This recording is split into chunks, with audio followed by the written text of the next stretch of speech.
Okay, and our first presentation this afternoon is Tim Stronge with TeleGeography. He's going to be talking about 10 weird and possibly useful things you didn't know about international networking.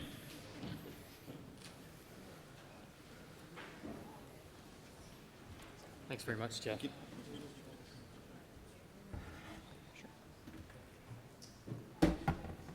Most of my family and friends would agree that I am strange, but the last name is pretty strong, actually. You're not the first to do that.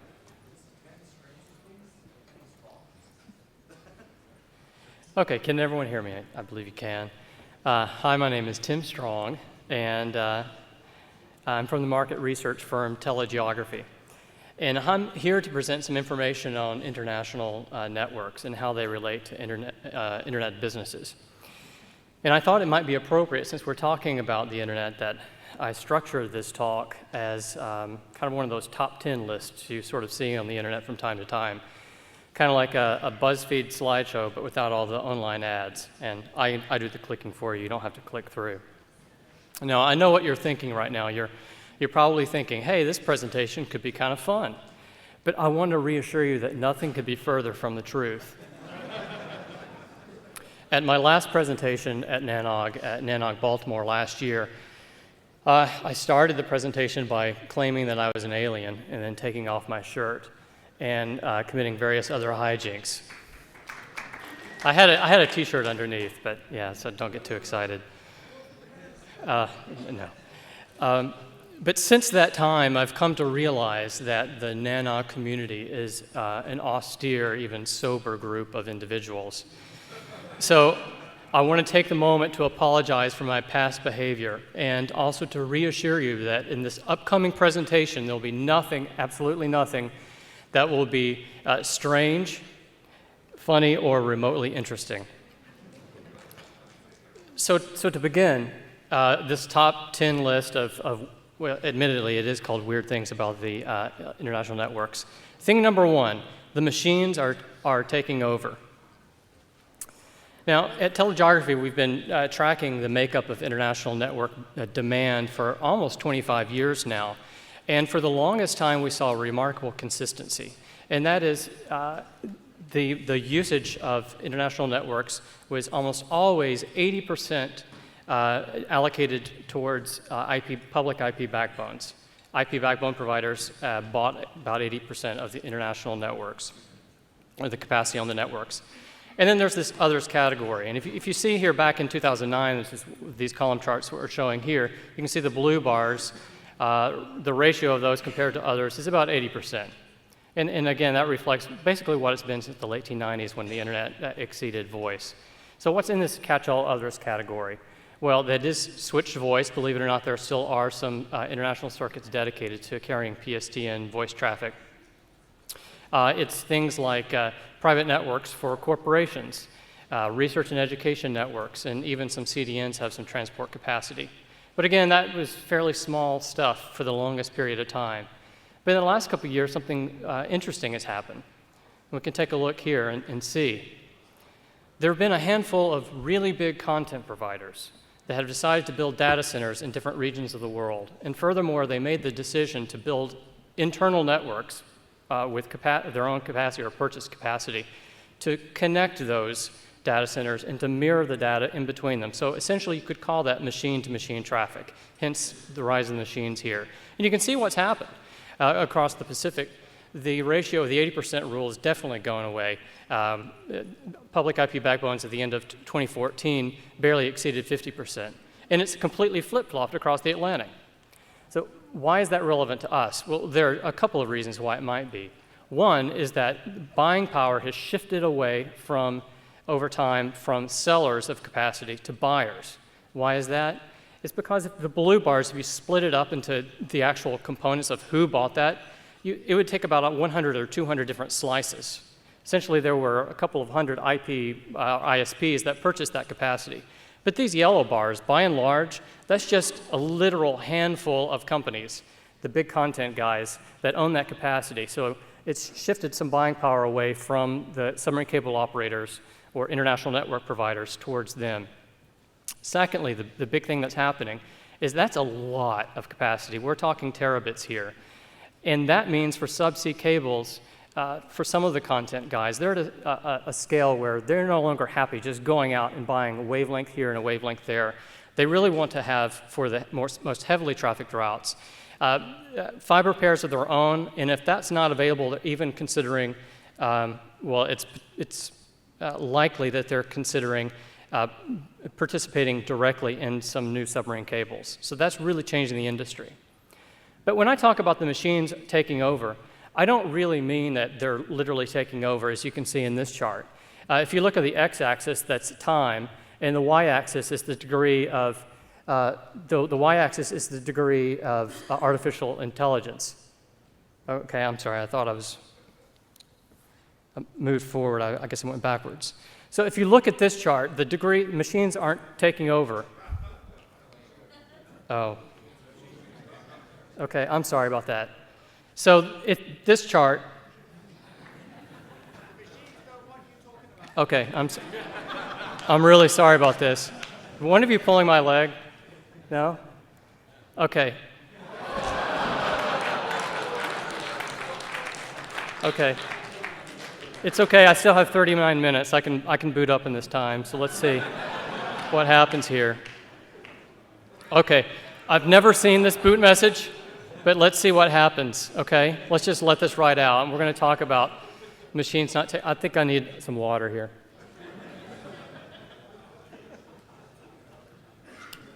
Okay, that's good. All right, this is looking good here. Sorry about that. Wait a minute.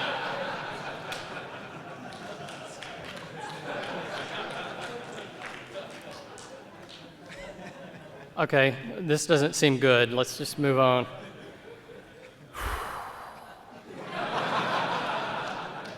Are you guys seeing this on the big screen, or is this just on my computer? Okay, this looks like Hal. Hal? Hey, Hal, do you read me? Okay. All right, Hal, I think, buddy, you got the wrong movie. With Skynet's Terminator, I think. You're in 2001. You're friends with Skynet. You're their spokesman. Okay, well, that sounds legit. Look, we're in the middle of a presentation here, buddy, at NANOG, and I'd really like to get this out of the way so the people who are all packed in here can get on to the stuff that they actually want to see after my presentation. So what I want you to do is move on to the next slide, okay? Hal, move on to the next slide. Okay, what's going on here? What's going on here, buddy? The machines have taken over.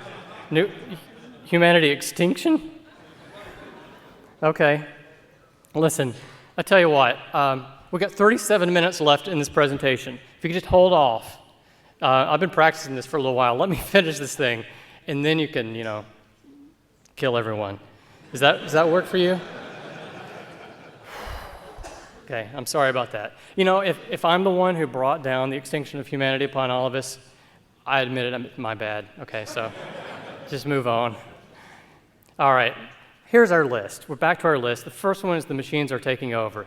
Thing number 2, the most important new submarine cable of this decade, in my opinion, is going to be codenamed for a French artist. And the name of this cable is the Monet cable. And it's actually named for Claude Monet, the water lilies guy. Here's a schematic of it. It's going to be running from Florida down to Brazil. Now, I had always assumed when I first heard about the Monet cable that it was some sort of cool acronym and it stood for something important. But what some of the cable planners for Monet actually told me is that they originally came up with this idea and started sketching it out and drawing up agreements in a hotel boardroom called the Monet Room.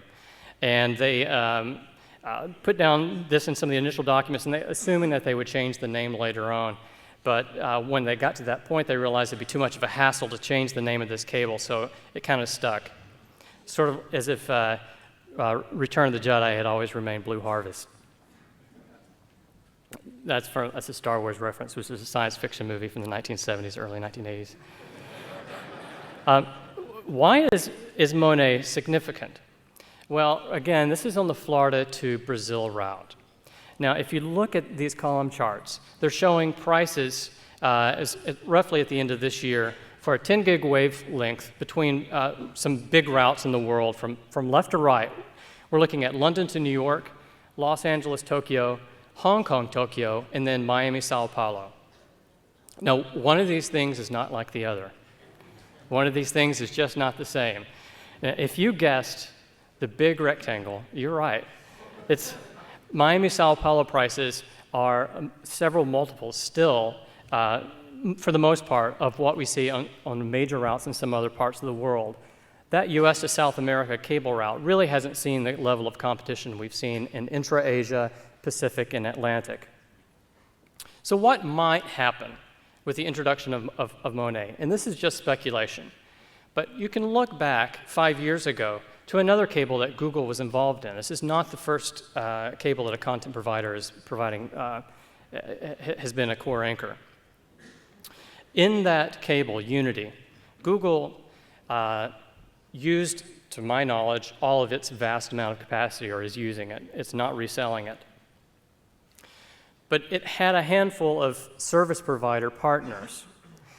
And it's quite possible that at least one of these guys got a huge amount of capacity, a fiber pair or so of their own, and realized, hey, I don't need all of this capacity. I'm going to sell some of this on the secondary market.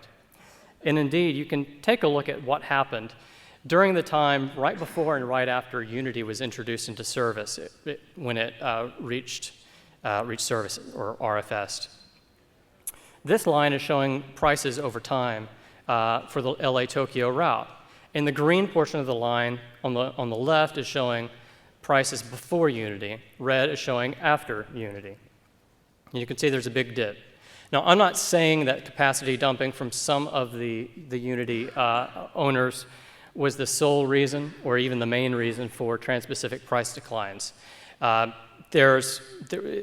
market is already quite competitive, but there's no doubt it furthered that trend. Well, let's take a look at Monet. What might happen there? Again, Google is a core tenant. Again, though, I don't think they're going to be providing a problem to other submarine cable operators in that region. I don't think they're going to be really reselling their capacity. They need that capacity. But look at the other three owners of this system. Aligar Telecom, until recently, was widely known as an enterprise-focused service provider in Brazil. Angola Cables is a consortium of ISPs from the African country of Angola. And they had the concept of taking a couple fiber pairs on Monet from Florida down to Brazil and then building their own cable from Brazil over to Angola.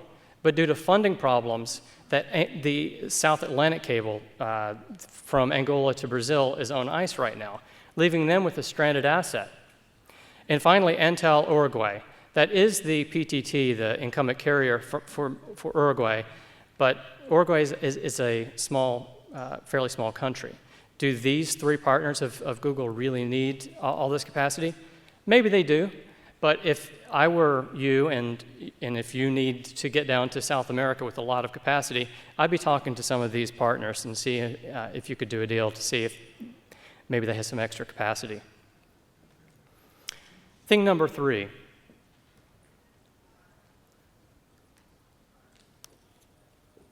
Where you're from may determine what kind of contract you buy. Now, for transport capacity, there's a couple of different mechanisms that are primarily used to procure capacity. There's all sorts of different flavors, but the two most popular are a lease, a short-term lease, very often an annual lease, or on the other end of the scale, an IRU, which stands for an indefeasible right of use. Generally, that's 15 or 25 years it's set at. Basically, it's the right to use a certain amount of capacity over the lifetime of a network. Now, we've been often asked, how common are IRUs and really why do people buy them? And you would think that it would stand to reason that IRUs would make sense in a region of the world where prices are falling at a very predictable rate, because that way you can sort of predict what the value of a 25-year IRU is going to be. And conversely, a short-term lease would be popular in areas where prices are falling very rapidly, because then if you're a buyer, what you'd want to do is buy only a short term and then wait to see if prices are going to fall 50% again next year. But very often that doesn't turn out to be the case, and it's kind of puzzling.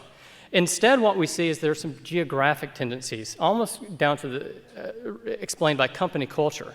Now, the kind of companies that you're likely to deal with at NANOG, ones that are headquartered in North America or in Western Europe, these companies, especially ISPs and the content guys, pretty much people in the internet world, do tend to prefer annual leases. Not always, but they tend to prefer it. Whereas if you go to Southeast Asia or especially the Middle East, you see IRUs are a much more popular flavor.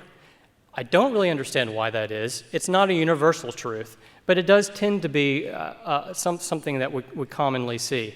I've asked some of the big carriers in the Middle East why that is, why they need to have IRUs, and they said that their own customers won't take them seriously unless they own network assets. And holding an IRU seems to satisfy that condition. Why that matters to you is if you do need capacity in Asia or possibly in the Middle East, in addition to talking to your usual suppliers, it may make sense to take a look at the submarine cable ownership. Take a look at where consortium cables are and look at what the individual carrier owners are. Very often you'll see when there's a planned upgrade to a consortium cable, some of the consortium owners do not need all that capacity and they're willing to sell it at a much less than the going rate. Okay, I'm sorry. We're 29 minutes here, Hal. It's not time to get destroyed. The man with the beard on the fourth row is not paying attention to my presentation. Okay, you know, Hal, that's not very helpful. This is NANOG. Everybody has a beard. He's in checking Facebook. No, you can't eliminate that. You can't eliminate him. That's not right. Hal, this is Canada. They don't do that kind of thing here. All right, I'm sorry, man. Thing number 4, let's move on. Undersea fiber pairs are disappearing. This is kind of a mystery, the curious case of the disappearing fibers. Now, obviously, I don't literally mean that they're being drawn out of the water, but the number of spare fiber pairs that submarine cable operators are willing to hold on to are disappearing. For years and years and years, unlike in the terrestrial world, you very rarely saw fiber pair sales on subsea. The number of fiber pairs within a subsea fiber is far less than what you see. It's in the single digits compared to the often 100 you'd see on terrestrial fiber. And really, until very recently, no one needed all that much capacity. 10 gig seemed like a lot a few years ago, and then there's 100 gig circuits. But if you notice this pattern, the gray portion of the bar is fiber pairs that TeleGeography estimates have been sold. You don't hear a lot about this. It's kind of kept quiet, but it's happening in the background. And there is a belief, at least across the Atlantic, that we are running out of fiber pairs that are free to be sold that cable operators are not already using. And what's happening there is that may eventually, very soon, drive new cable development. And it's kind of funny because since the year 2003, we haven't seen a single new cable built across the Atlantic. But now in 2015, just last month, we saw the first new one. In December of this year, we're going to see another one. That second one is called AE Connect. And personally, I somewhat doubt that it would have made it to service without the support of the likes of Facebook and Microsoft, some of the big content guys who really want some fiber pairs. And I'm sorry for this constant interruption here. Do I remember the feedback from my last presentation? Yeah, Hal, I do. I don't really want to, I don't think it's pertinent. But I guess I can't go on with this without mentioning it. It's just one guy. He said that the speaker was funny at the beginning of the presentation, but when it got serious, it got boring. So no, I don't want to tell a joke, Hal. No, I'm not in the mood for jokes here, buddy.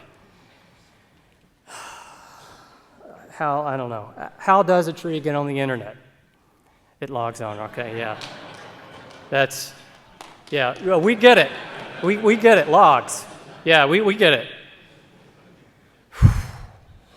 All right, thing number 5. Time is like relative, man. This is really interesting, and I hope you will bear with me, but we all know that during the course of the day, there are 24 hours. There are 60 minutes in an hour and 60 seconds in a minute. All told, that's 86,400 seconds in a day. The only problem with that is that's not true.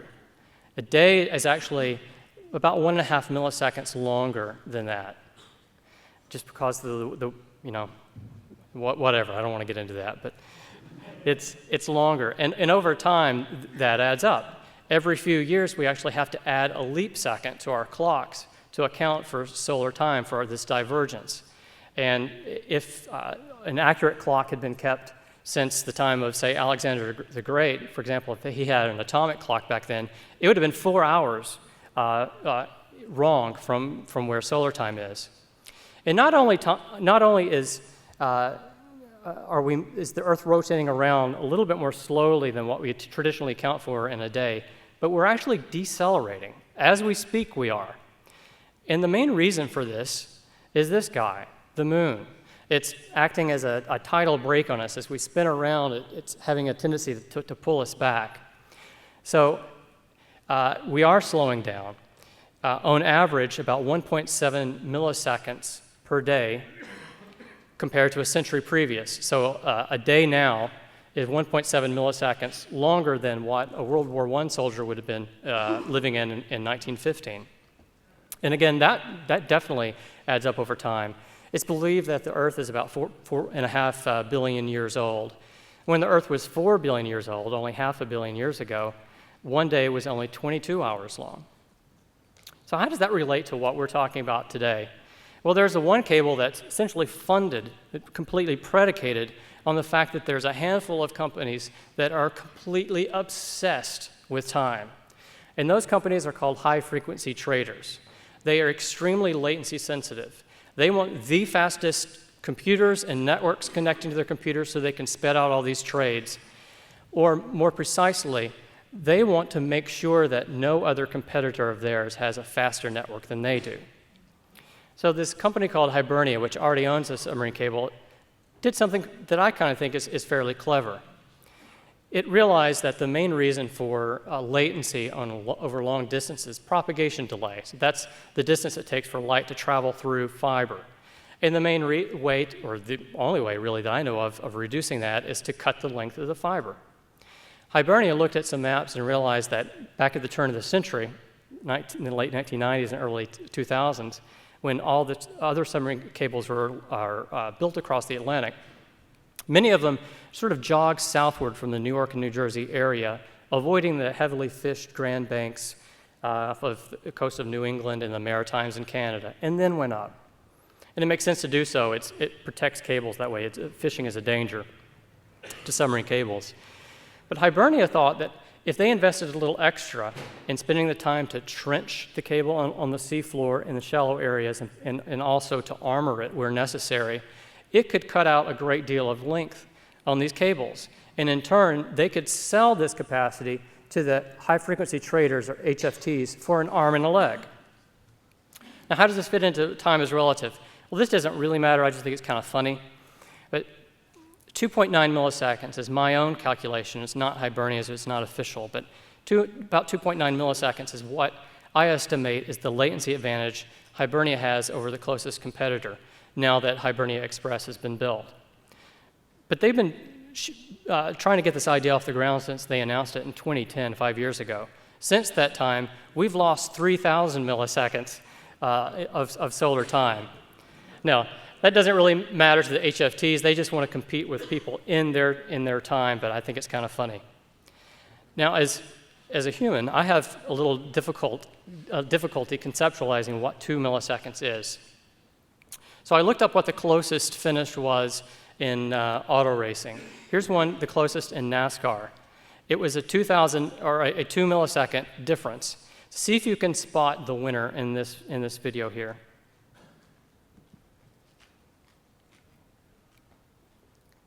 Okay, it's a three-way race. There we go. They passed it. Did you see it? That's 2 milliseconds. You want to try it again? See if you can guess.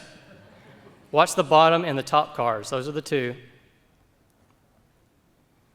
That's 2 milliseconds. Here's a photo finish. It was the number 48 car. I'm sure he wanted to thank his sponsors, Lowe's and Chevrolet, so I'll go ahead and do that for him. At 200 miles an hour, 2 milliseconds works out to be about 7 inches. It's fast. It doesn't seem like a lot, but to some companies, they will pay a tremendous amount of money.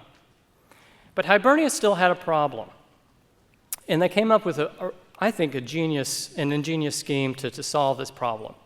Let me lay it out for you. HFTs are willing to pay a tremendous amount for the fastest path. It's rumored that they would be willing to pay up to 20 times what a normal carrier or ISP would pay for capacity. However, there are not that many of these kind of companies around. Let's say there are 30, 40, or 50.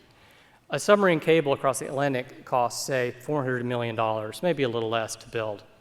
It wasn't going to be enough to fund a new cable just by selling low latency to these high-frequency traders. Now, the good news is Hibernia has lots and lots of spare capacity left on Express. So it could sell this excess capacity to ISPs. However, ISPs aren't going to pay 20 times what they can normally pay on another system for a 2.9 millisecond advantage. They want to pay what they normally pay. So the issue is Hibernia needed to come up with a way of price discriminating. How do you do that? You can't just give the ISPs this low latency path and charge them one thing and then banks a tremendous amount more. So the solution is to artificially degrade the service for certain people in order to introduce artificial grades of service. And apparently Hibernia is not the first to do this. Spread Networks cleverly did this from Chicago to New York, I believe. So how do you do this? There are various ways of doing it, but the low-tech way, and I think this is the way Hibernia went, is, remember, propagation delay is what causes latency. Hibernia decided they wanted to have several different tiers of latency, the delta between the slowest and the fastest being 4.5 milliseconds. So to do that, you start by spooling out some fiber. You're stretching out. If you stretch it out over the course of one Manhattan, the island, not the drink, it's 22 kilometers. That would buy you an extra 22 seconds of latency. Not enough. 2 Manhattans, still not enough. 3 Manhattans, still not enough. I'm not going to go through all of them. We're going to cut to the chase. 20 Manhattans, that will get you the equivalent of 4.5 milliseconds of latency. And they wrapped it up in presumably in a protected spool, and then that's how you're getting your extra latency. And finally, the last word on time being relative. If you're in your seat right now thinking, oh man, when will this guy end? It feels like time is literally getting slower. Well, you're not wrong. 0.97 nanoseconds is the length of day increase you will have incurred while listening to this stupid presentation. And the next thing is one that's, I'm sure, of concern to you. Thing number 6, sharks do not pose the greatest threat to undersea cable infrastructure. Well, this might be real news to you if you followed along all the news stories that came out last summer. There was, if you will forgive me, a feeding frenzy from the various news outlets. They're somehow, I don't know what happened, but they're focused on that concept that Google had a bunch of submarine cables and that sharks were eating them. It seemed to start, I haven't traced it back to the origin, but one of the first articles was from Wired. This reads, "Sharks wage war on undersea internet cables." And then Slate came out with confirmation. The global internet is being attacked by sharks. Google confirms. Now, this news outlet from Australia gave us some reason for hope in our eternal fight against the sharks. And the very respected Guardian came out with its own spin. The internet is broken. You can blame sharks and Netflix. This news article is pretty much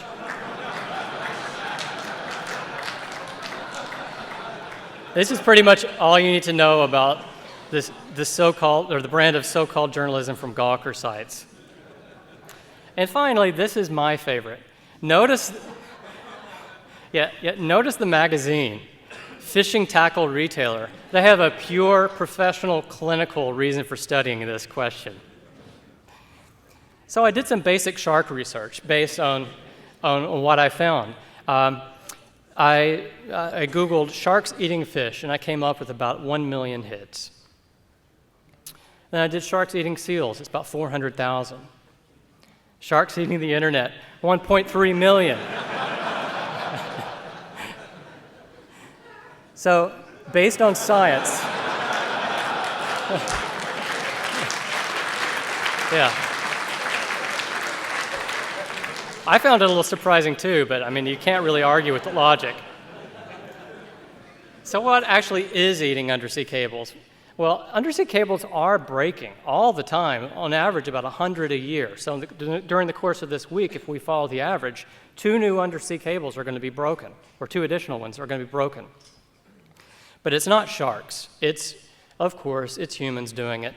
About 2/3 are caused by human activity, fishing being number 1, and ships dragging anchors across these relatively vulnerable links are breaking cables. Natural reasons do sometimes break these cables. Geological is a fairly large minority here. That would be earthquakes or undersea landslides.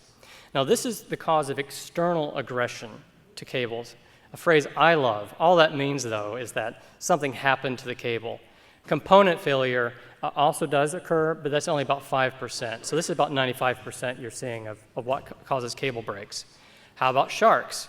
Well, between 1959 and 2006, about 0.5% of cable failures were attributed to fish bite.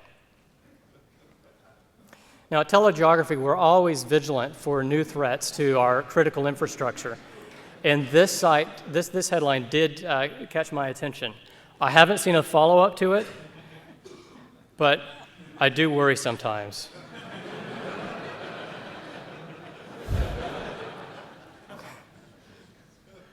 All right, thing number 7 about international infrastructure.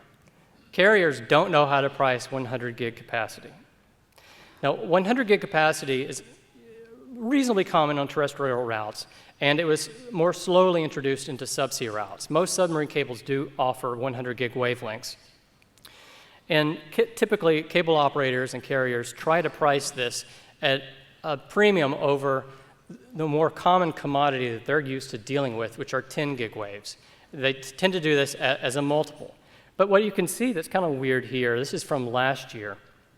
The price multiple can vary an awful lot. It varies by region. We see the average variance here being between 6-to-1 in the transatlantic and up to 9-to-1 in some areas. And it varies by operator. I've heard of the price as low as, multiple as low as 4-to-1. Sometimes people have come back and say, hey, that guy was selling me 100 gig capacity at 10-to-1 price over 10 gigs, so it didn't really make sense. So there's a huge variance. So if you are interested in 100 gig capacity, definitely pays to ask around on this one. They're not all the same. There's a common belief that we're eventually going to fall somewhere between 3 and 5, multiple, probably closer to 4 to 5 for 100 gig waves, but we'll see. And we're back to Hal. Thankfully, we have who's there, Hal? I see who, Hal. ICBMs will terminate humanity. It's not really funny. Yeah, I'm sorry. Thing number 8, while we still have our breaths, there is no such thing as a market price. At TeleGeography, we're often guilty of talking about a market price, the price for capacity between 2 cities, or IP transit, or cross-connects in a facility, or power in space. What we're typically referring to is the median price. But it's important to understand that very often there's a huge range in prices that you can get for various network components. I chose this one somewhat at random. This is a 10 gig wave from Los Angeles to Tokyo. And the dark blue line here is showing the median price over time. It kind of glides down gently. But if you look at the light blue area, that's showing the difference between the minimum and the maximum price we observed at any given point in time. And that has narrowed over time for a lot of places, but there's still a huge spread. And the spread, honestly, is probably even bigger than what we're showing here if you include the fact that some people get special discounts for buying at volume. So again, it definitely is important to ask around and shop around if you're buying capacity.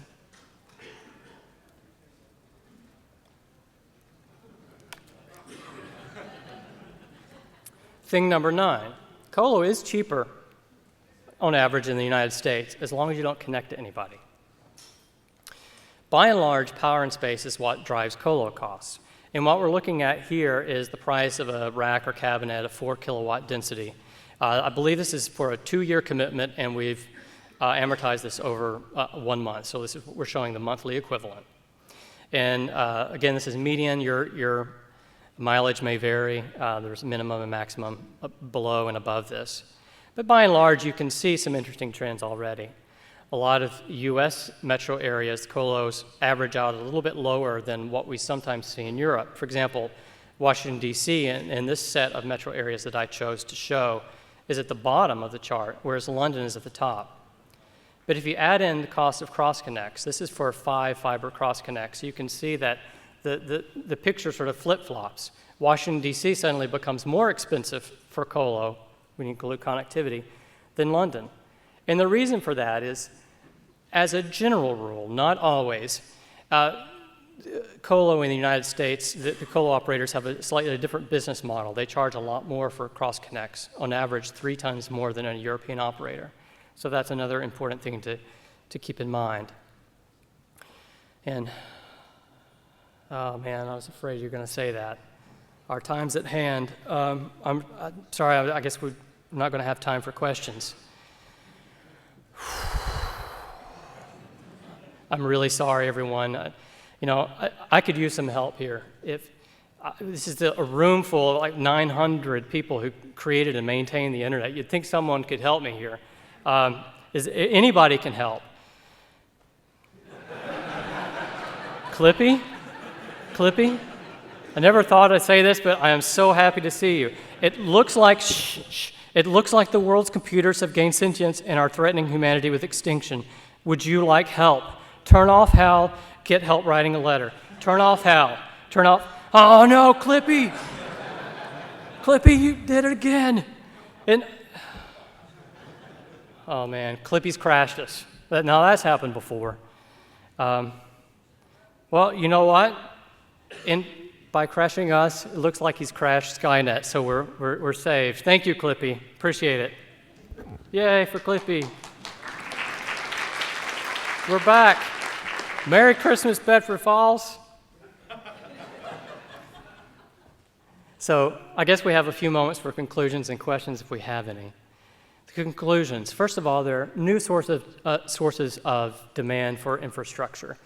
They may be low latency customers. They may be content providers that are wanting fiber pairs or ownership in new cables. And that's leading to new infrastructure builds. With new infrastructure builds, we're seeing some price disruption in certain markets. But the price disruption is not even. It definitely pays to shop around. The market is very opaque, and it can be confusing both to buyers and to sellers. And finally, I think if we learned anything from our ordeal over the last 40 minutes is that life is precious, and we should be kind to each other. Thanks very much for your patience and for listening.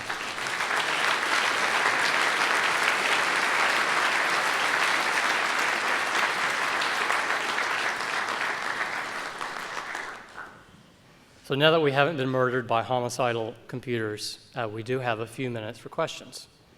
Yes, sir.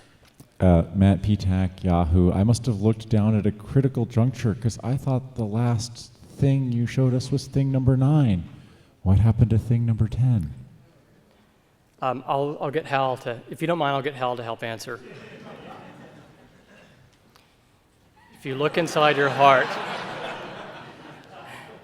the reason is that Hal was going to kill us. So that's why. Do we have any real questions? No questions about the actual content or just about the show? All right, well, one last word from Hal. Thank you very much. I appreciate it.